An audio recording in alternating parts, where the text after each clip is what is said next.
One45 Analytics is a turnkey data warehouse and dashboarding system designed for medical education.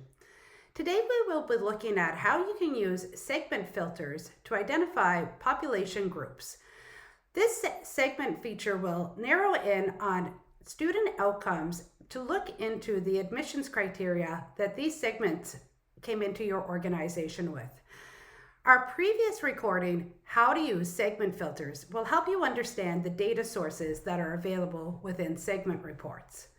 In addition, segment reports are available both in the I Work in Student Academic Affairs area, as well as the I Work in Medical Education.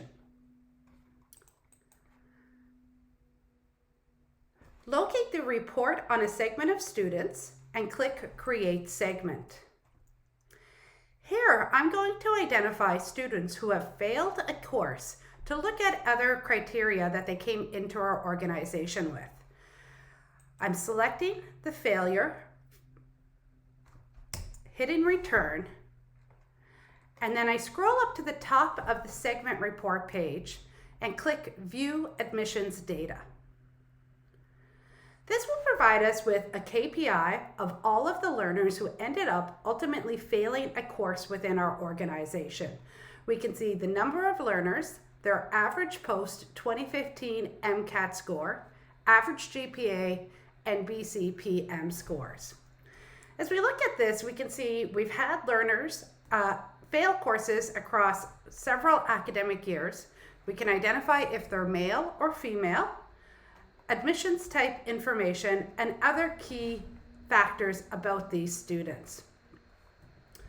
When we look at the MCAT score information, we can identify the buckets of data for these learners who ultimately ended up failing an exam within our organization.